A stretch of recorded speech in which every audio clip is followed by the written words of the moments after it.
नमस्कार दोस्तों, स्वागत है आपका हमारे YouTube चैनल एग्जाम गुरु में।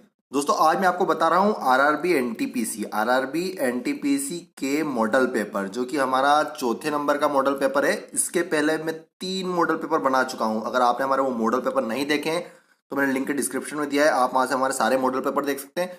देखिए दोस्तों, आरआरबी एनटीपीसी का जो फेज 1 रहेगा CBT 1, उसमें टोटल 100 क्वेश्चन आने वाले हैं। 30 क्वेश्चन मैथ से क्या आएंगे, 30 रीजनिंग के आएंगे और 40 क्वेश्चन अपने आएंगे जीके जीएस और जीए से। तो जीके जीएस और जीए के लिए मैं डेली आपके लिए मॉडल पेपर लेके आता हूं। इसके अतिरिक्त मैं अभी मैथ्स रीजनिंग के भी मॉडल पेपर चालू करने वाला हूं, इसलिए आप हमारे चैनल को सब्सक्राइब जरूर करके रखें और बेल आइकन को जरूर दबा के रखें, जिससे क्या होगा कि आपको डेली मॉडल पेपर मिलते रहेंगे। अभी आपको जीके जीएस और जनरल अवेयरनेस के मॉडल पेपर लेके आता हूं, जिसमें टोटल मैं आपको 40 प्रश्न लेके आता हूं डेली। तो आप हमारे सभी मॉडल पेपर देखिए। चलिए, तो आज का हमारा चौथे नंबर का मॉडल पेपर है, तो हम चालू करते हैं। सबसे पहला हमारा प्रश्न है दोस्तों, जल में आसानी से घुलनशील है। आपको बताना है कि इनमें से कौन सी गैस, कौन सा पदार्थ जल में आसानी से घुल जाता है, विलय हो जाता है। तो दोस्तों इसका सही उत्तर होगा option number C, ammonia. Ammonia जल में आसानी से घुल जाता है। चलिए दोस्तों, अगला प्रश्न देखते हैं। दोस्तों हमारा अगला प्रश्न है, निम्नलिखित में से किस महाद्वीप में आंतरिक जलमार्ग का सर्वाधिक विकास हुआ है। दोस्तों यहाँ पे आपको 4 ऑप्शन दे रखे हैं। इसका सही उत्तर होगा दोस्तों option number D, Europe. Europe ऐसा महाद्वीप है जहां पर आंतरिक जलमार्ग का सर्वाधिक विकास हुआ है, व्यापार के लिए और कम्युनिकेशन के लिए भी। चलिए दोस्तों अगला प्रश्न देखते हैं। दोस्तों हमारा अगला प्रश्न है, भारत में निर्मित परम कंप्यूटर किस प्रकार का कंप्यूटर है। आपको बताना है कि भारत में जो बनाया गया है अभी परम कंप्यूटर, वह किस प्रकार का कंप्यूटर है। इसका सही उत्तर होगा दोस्तों option number D, super computer. वह एक सुपर कंप्यूटर है। कौन सा कंप्यूटर है? Super computer. चलिए दोस्तों अगला प्रश्न देखते हैं। दोस्तों हमारा अगला प्रश्न है, अक्षरों तथा चिन्हों को बाइट में स्टोर करने की विधि को क्या कहते हैं। देखिए, अक्षरों और चिन्हों को बाइट में स्टोर करने की विधि को क्या कहते हैं। इसका सही उत्तर होगा दोस्तों option number D, coding system. क्या कहते हैं उनको? हम कोडिंग सिस्टम कहते हैं। कंप्यूटर साइंस का क्वेश्चन है दोस्तों। चलिए दोस्तों अगला प्रश्न देखते हैं। दोस्तों हमारा अगला प्रश्न है, मरुद्वीप किससे संबंधित है। आपको बताना है कि मरुद्वीप का संबंध किससे है। तो उसका सही उत्तर होगा दोस्तों ऑप्शन नंबर बी, रेगिस्तान। मरुद्वीप एक रेगिस्तान है। चलिए दोस्तों अगला प्रश्न देखते हैं। दोस्तों हमारा अगला प्रश्न है, भारतीय रंगमंच में यवनिका का शुभारंभ किसने किया। आपको बताना है कि भारतीय रंगमंच के अंतर्गत यवनिका का शुभारंभ किसने किया था। इसका सही उत्तर होगा दोस्तों यूनानियों ने। किसने किया था? यूनानियों ने भारतीय रंगमंच में यवनिका का शुभारंभ किया था। चलिए दोस्तों अगला प्रश्न देखते हैं। दोस्तों हमारा अगला प्रश्न है, स्वतंत्र भारत के प्रथम महाराज्यपाल कौन थे। आपको बताना है कि स्वतंत्र भारत के प्रथम महाराज्यपाल कौन थे। इसका सही उत्तर होगा दोस्तों option number C, Lord Mountbatten. कौन थे? स्वतंत्र भारत के प्रथम महाराज्यपाल लॉर्ड माउंटबेटन थे।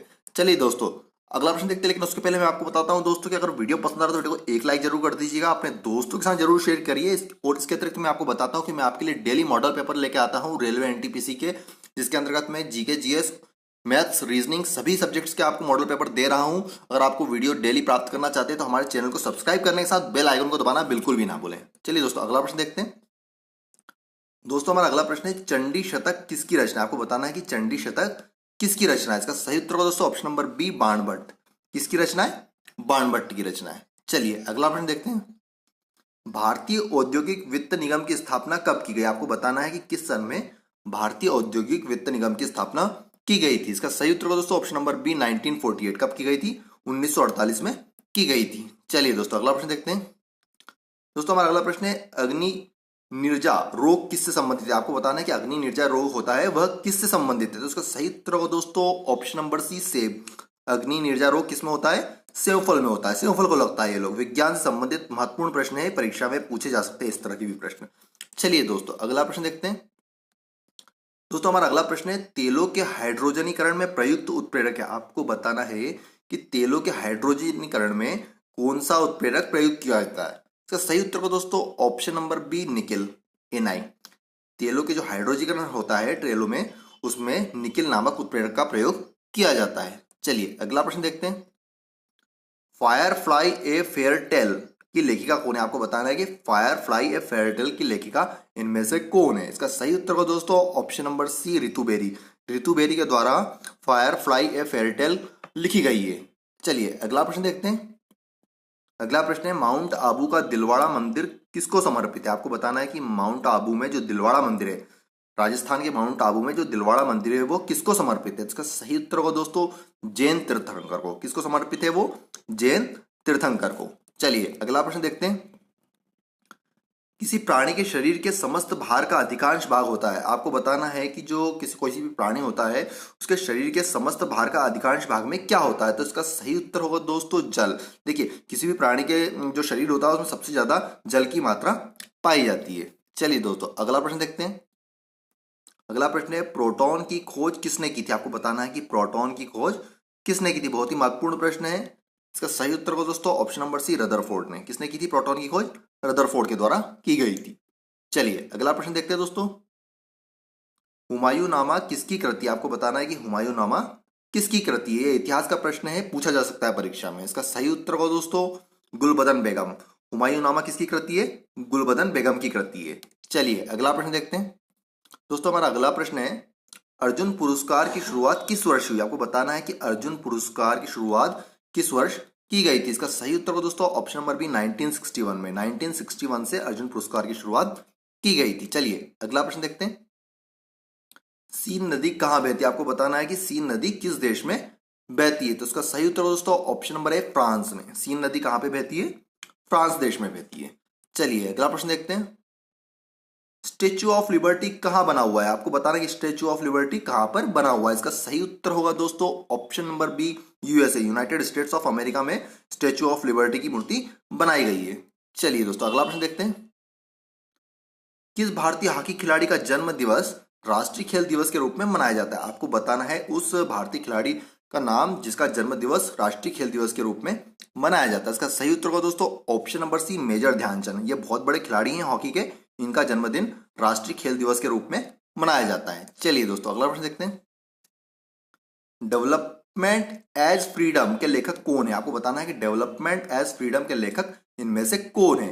इसका सही उत्तर को दोस्तों option number B Amartya Sen. Amartya Sen के द्वारा ही डेवलपमेंट एज फ्रीडम लिखी गई है। चलिए दोस्तों अगला प्रश्न देखते हैं। तो हमारा अगला प्रश्न है भारत के समुद्री मार्ग की खोज किसने की? आपको बताना है कि भारत के समुद्री मार्ग की खोज किसने की थी। इसका सही उत्तर होगा दोस्तों वास्को डिगामा। वास्को डिगामा के द्वारा ही भारत के समुद्री मार्ग की खोज की गई थी। चलिए अगला प्रश्न देखते हैं दोस्तों। कांग्रेस ने भारत छोड़ो आंदोलन का प्रस्ताव किस वर्ष पारित किया? आपको बताना है वो सन बताना है जब कांग्रेस ने भारत छोड़ो आंदोलन का प्रस्ताव पारित किया था। इसका सही उत्तर होगा दोस्तों ऑप्शन नंबर बी 1942 में। कब किया था? 1942 1942 में कांग्रेस ने भारत छोड़ो आंदोलन का प्रस्ताव पारित किया था। चलिए अगला प्रश्न देखते हैं। नदियों द्वारा अपने किनारों पर प्राकृतिक रूप से बनाए गए बांधों को किस नाम से जाना जाता है? जो नदियां अपने किनारों पर प्राकृतिक रूप से कुछ बांध बना लेती है उन्हें हम क्या कहते हैं? इसका सही उत्तर दोस्तों ऑप्शन नंबर बी लेवीज। हम उन्हें क्या कहते हैं? लेवीज कहते हैं। चलिए अगला प्रश्न देखते हैं दोस्तों। हमारा अगला प्रश्न है संविधान के किस अनुच्छेद में धन विधेयक की परिभाषा दी गई है? आपको अनुच्छेद बताना है जिसमें धन विधेयक की परिभाषा दी गई है। इसका सही उत्तर को दोस्तों ऑप्शन नंबर सी अनुच्छेद 110। अनुच्छेद 110 में धन विधेयक की परिभाषा को दर्शाया गया है। चलिए दोस्तों अगला प्रश्न देखते हैं। किसने असहयोग आंदोलन के दौरान कपड़ों का जलाया जाना एक निष्ठुर बर्बादी बताया था? आपको उस व्यक्ति का नाम बताना है जिसने असहयोग आंदोलन के दौरान कपड़ों का जलाया जाना एक निष्ठुर बर्बादी बताया था। इसका सही उत्तर होगा दोस्तों रविंद्रनाथ टैगोर। रविंद्रनाथ टैगोर ने भी बोला था कि असहयोग आंदोलन के दौरान कपड़ों का जलाया जाना एक निष्ठुर बर्बादी है। चलिए अगला प्रश्न देखते हैं। साइंटिफिक सोसाइटी के संस्थापक कौन थे? आपको बताना है कि साइंटिफिक सोसाइटी के संस्थापक इनमें से कौन थे? इसका सही उत्तर को दोस्तों option number B sir Syed Ahmad Khan. Scientific society के संस्थापक कौन है? सर सैयद अहमद खान। चलिए अगला प्रश्न देखते हैं दोस्तों। हमारा अगला प्रश्न है देश के एकमात्र किस राज्य की राजभाषा अंग्रेजी है? आपको उस राज्य का नाम बताना है जिसकी राजभाषा इंग्लिश है और वह है एकमात्र हमारा राज्य हमारे देश का। इसका सही उत्तर का दोस्तों नागालैंड। नागालैंड की राजभाषा कौन सी है? इंग्लिश है और एकमात्र हमारा राज्य हमारे देश का। चलिए अगला प्रश्न देखते हैं। किसी नेत्र का निकट बिंदु है, आपको किसी नेत्र का निकट बिंदु क्या होता है, कितने सेंटीमीटर पे होता है? तो इसका सही उत्तर होगा दोस्तों option number B 25 centimetre. 25 centimetre नेत्र का निकट बिंदु होता है। चलिए अगला प्रश्न देखते हैं।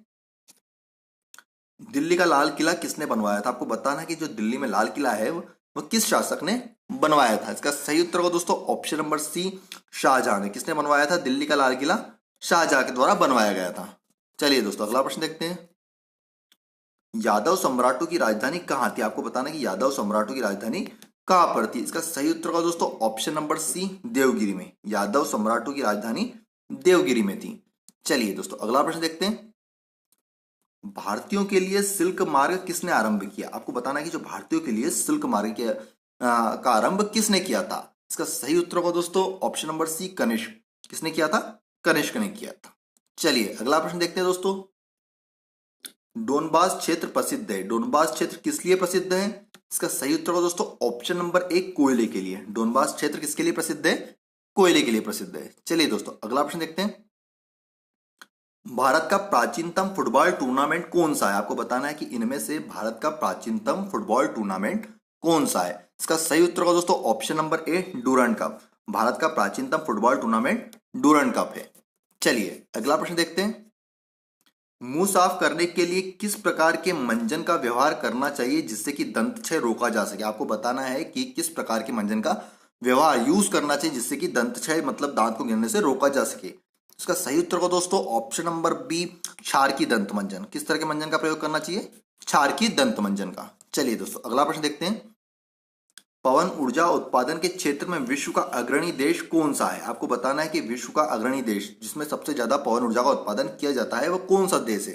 इसका सही उत्तर होगा दोस्तों संयुक्त राज्य अमेरिका। Option number C is the right answer, संयुक्त राज्य अमेरिका। चलिए अगला प्रश्न देखते हैं। त्वचा का रंग किसके कारण होता है? आपको बताना है कि जो त्वचा का रंग होता है, जैसे कोई गोरे होते हैं, कोई काले होते हैं, तो वो किसके कारण होता है, वो किस पे डिपेंड करता है? इसका सही उत्तर होगा दोस्तों मेलानिन पे। किस पे डिपेंड करता है? वो मेलानिन पे डिपेंड करता है। चलिए अगला प्रश्न देखते हैं।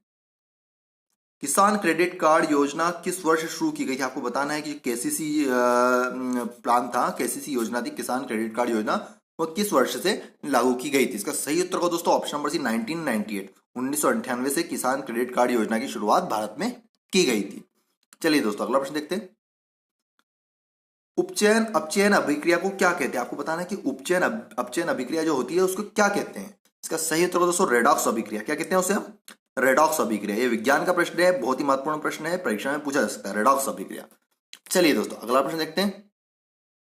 गौतम बुद्ध द्वारा भिक्षुणी संघ की स्थापना कहाँ की गई थी? आपको बताना है कि जो गौतम बुद्ध द्वारा भिक्षुणी संघ की स्थापना की गई थी वह कहाँ पे की गई थी? इसका सही उत्तर होगा दोस्तों ऑप्शन नंबर बी, कपिल वस्तु में। कहाँ पे की गई थी? कपिल वस्तु में। दोस्तों आपको हमारा वीडियो कैसा लगा? वीडियो पसंद आया तो वीडियो को लाइक जरूर करें।